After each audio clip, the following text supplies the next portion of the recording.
امام الانبیاء جناب محمد صلی اللہ علیہ وسلم تشریف فرمائے.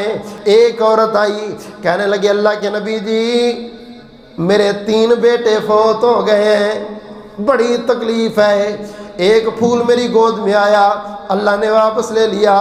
دوسرا آیا, اللہ نے واپس لے لیا. تیسرا آیا, اللہ نے واپس لے لیا. اللہ کے نبی میں بڑی پریشان ہوں, بڑی دکھی ہوں. آپ نے فرمایا بی بی پریشان نہ ہو, قیامت والا دن آئے گا, اللہ ذوالجلال تیرے بیٹوں کو جنت کے دروازے پہ کھڑا کرے گا.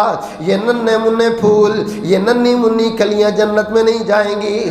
اللہ پوچھیں گے او ننھے بچوں جنت میں نہیں جاتے؟ یہ کہیں گے یا اللہ اتنی دیر تک نہیں جائیں گے جب تک اپنے والدین کو ساتھ نہیں لے کے جائیں گے.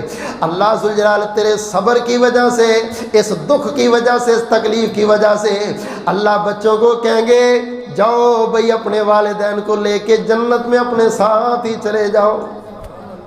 اگر دکھ آیا ہے, مصیبت آئی ہے, پریشانی آئی ہے اور بی بی تو نے صبر کیا ہے تو میرا رب اجر بہت بڑا دے گا. فرمایا جس کے بچپن میں چھوٹا بچہ فوت ہو گیا, 1 2 3 ایک بھی فوت ہو گیا, فرمایا جنت میں اللہ ذوالجلال اس کے لیے بہترین محل بنواتے ہیں اور فرشتوں کو کہتے ہیں اس کے اوپر تختی لگاؤ بیت الحمد, تعریف کا گھر. بڑی خوبصورت کوٹھی بنا کے تو لکھتا ہے Rana house, Rajput house, but house, فلاں ہاؤس, فلاں ہاؤس.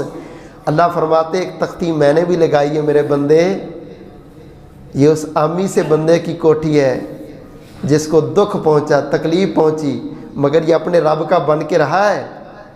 دکھ تکلیف میں اس نے اپنے رب کا در نہیں چھوڑا. میں اس کے لیے جنت میں اتنی خوبصورت کوٹھی بنواتا ہوں. ملک الموت سے اللہ کہتے ہیں بھائی تو نے میرے بندے کے چھوٹے سے بچے کو روح قبض کر کے لے کے آیا, بڑی تکلیف دی اس کو, یا اللہ تیرا حکم تھا.